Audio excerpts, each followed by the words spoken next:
प्रमुख परिणामों पर ध्यान केंद्रित करें। जब हर शारीरिक और मानसिक संसाधन एक जगह केंद्रित हो जाते हैं तो समस्या को सुलझाने की शक्ति कई गुना बढ़ जाती है। नॉर्मन पिल के ये शब्द हैं, मुझे नौकरी पर क्यों रखा गया। लगभग लोगों को ये नहीं पता होता कि वो नौकरी पर उन्हें रखा क्यों गया है, उसमें ऐसी क्या काबिलियत है जो इन्हें नौकरी पर रखा गया है। जिसको ये इस क्वेश्चन का आंसर नहीं पता है कि वो यहाँ क्यों है, वो अपनी जिंदगी में क्या आपको लगता है वो सक्सेस हो सकता है। अगर आप भी किसी कंपनी में जॉब कर रहे हैं और आपको ये नहीं पता कि आपको कंपनी में रखा क्यों गया है, तो क्या प्रमोशन पा सकते हैं? इसका जवाब है नहीं।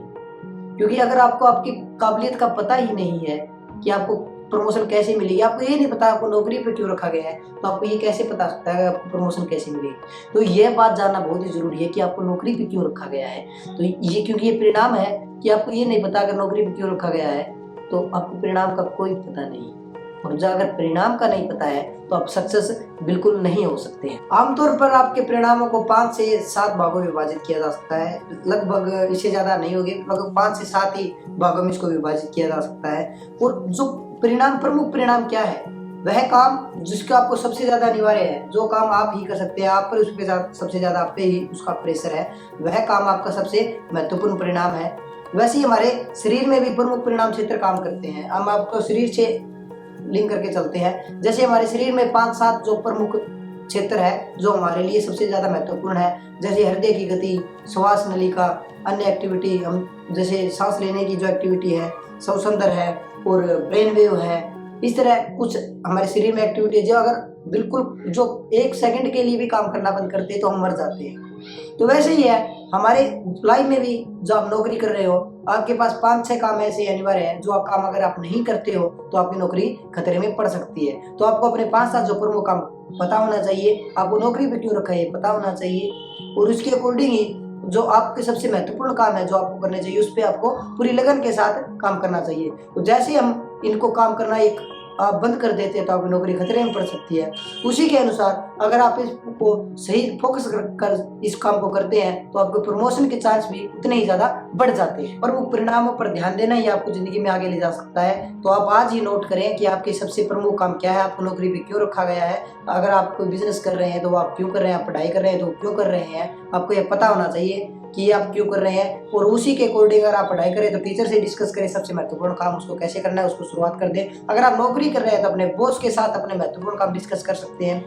अगर आप बिजनेस करें तो अपने पार्टनर के साथ या फिर जो इसमें लिंक आप जिससे भी बातें करते हैं तो उनसे बात करके आपको जो आपके महत्वपूर्ण काम है, A ग्रेड के काम है, उन काम को शुरू कर देना चाहिए। उसके बाद है अपने आप को ग्रेडिंग करें। आप अपने जो 7 महत्वपूर्ण काम है उसे लिख ले, जो भी काम आपके छोटे से लेकर बड़े तक जो महत्वपूर्ण है उसे काम को लिख ले और उसके अकॉर्डिंग आप ग्रेड करें। 1 से 10 तक मार्क कर सकते हैं इस काम में आप, 1 से 10 तक, जिसमें 1 सबसे कम होगा और 10 है तो आप काम में सर्वश्रेष्ठ है। तो नियम यह कहता है कि आप 7 में से सिर्फ 6 काम में ही सर्वश्रेष्ठ हो सकते हैं।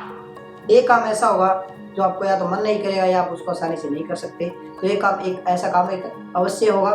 तो वही काम है जो आपको आपके जो बाकी परिणाम है उस पर असर डालता है। जैसे कि हम एग्जाम्पल लें कि कोई मैनेजर है, उसका काम होता है सभी को काम सौंपना।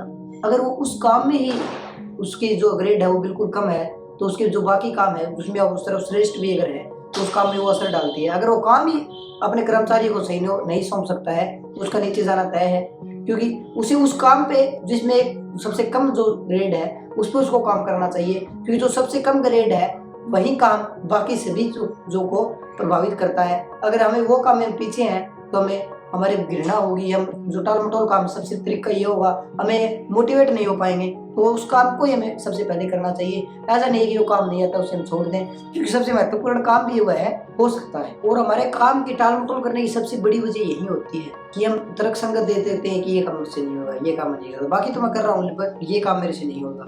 तो टाल मटोल करने की सबसे यही होती है। हम ऑफिस में अगर आप हो तो आप सिर्फ उन कामों से बचते हो जिसे आप थोड़ा सा कम करना चाहते हो। अगर आपको काम जो आप अच्छे से कर सकते हो उसको तो आप भाग कर करोगे उससे आप, लेकिन जो काम आप थोड़ा आप उसमें अच्छा प्रदर्शन नहीं करें उस काम से करने से आप बचेंगे, सोचेंगे ये रुक जाए, तो इससे ही टाल मटोल होना शुरू हो जाती है। और धीरे धीरे क्या होता है, ये काम तो छूट ही गया आपका, उसके बाद में बाकी काम बचे में एक काम ऐसा होगा जो आप अच्छे से नहीं करते, ये 7 में से था फिर 6 में से 1 होगा। इसी तरह धीरे धीरे से अगर काम न करने की में आदत डल जाती है, टाल मटोल की जो है यही से शुरुआत होती है। तो सबसे पहले जो आपका कमजोर काम है उसे भी आप करें, उसे ऐसे छोड़े नहीं। अगर आपको छोड़ना ही है तो आप अपनी कमजोरियों को तर्क संगत या अपनी कमजोरियों को एक बहाना देना, यह काम आप छोड़ दें। कि अपनी कमजोरी को आप कोई ऐसे सही ना ठहराएं कि ये मेरे से हो गई नहीं, मैं इसमें क्या कर सकता हूँ। ये लगभग होता है कि ये मेरे से नहीं होता, ये मैं क्या करूँ, कि ये आप चीज़ें ये छोड़ दें और अपने जो कमज़ोर काम है अगर आपको अच्छा भी नहीं लगता उसे करने स्टार्ट कर दें और धीरे धीरे आपको काम अच्छा लगने लगा और आप सफलता की जो है सीढ़ियों पर बहुत तेजी से चढ़ेगी। एक बहुत बड़ा सवाल है, मैं आपसे नहीं पूछूंगा, आपको अपने आप से खुद से पूछना है। सबसे बहुत बड़ा सवाल है कि वह कौन सी योग्यता है जिसे अगर मैं अच्छे बना लूँ, उत्कृष्ट बना लूँ तो मेरे करियर पर बहुत ज्यादा फर्क पड़ेगा। इस क्वेश्चन का जवाब आपको ढूंढना है। अगर आपको नहीं पता अपने बॉस से ढूंढ सकते हो, अपने मित्र से पूछ सकते हो, अपने घर वालों से पूछ सकते हो, अपने वाइफ से पूछ सकते हो, अपने हस्बैंड से पूछ सकते हो, अपने माँ पापा, जिससे पड़ोसी, जिससे पूछना है। आप इस सवाल को पूरी तरह से सबसे बड़ा मेंढक आप इसी मान ले कि ये क्या है जो आप अगर अपने सबसे अच्छा कर सकते हो तो आपके करियर पर बहुत ज़्यादा असर पड़ेगा। इस पे टाइम लगाएं, इस क्वेश्चन को आंसर आप आसानी से पूरे टाइम लगाकर बहुत अच्छे तरह से ढूंढ लें और फिर इस पर काम शुरू कर दें। क्योंकि अगर आपको ये पता होगा कि ये काम जो आपकी ज़िंदगी पर, अपने करियर पर असर डाल सकता है, तो इसमें काम को आप जल्दी करेंगे और करने से जो रिजल्ट है वो बहुत ही भयंकर आपको नजर आए। क्योंकि जो लगभग चीज़ें हो रही है वो आपके करियर बनाने में कामयाब नहीं होती। बहुत कम चीज़ें ऐसी होती है जो अपनी ज़िंदगी में हम जो करते हैं उससे हम सफल होते हैं। ऐसी नहीं है सभी चीज़ें अगर हम जो भी करेंगे हम सफल होंगे, ऐसा नहीं है। जो बहुत कम चीज़ें ऐसी होती है जिसे हम अगर अच्छी तरह करते हैं तो हमारा करियर एक अलग ही ऊंचाई को छू सकता है। और सूची बना के जिसने आपसे पूछा उन्हें दिखाएं, और जब अपने चाहने वालों से या अपने खुद को जरूर दिखाएं, खुद से पूछें कि यह काम है जो मैं कर सकता हूँ। और एक ज़िंदगी में एक बात याद रखें, कभी भी बेहतर बनना ना छोड़े, कभी भी सीखना ना छोड़े। बस ये फैसला ही आपकी ज़िंदगी को एक अलग राह पे ले जाता है, जिस जो राह सफलता पर खत्म होती है।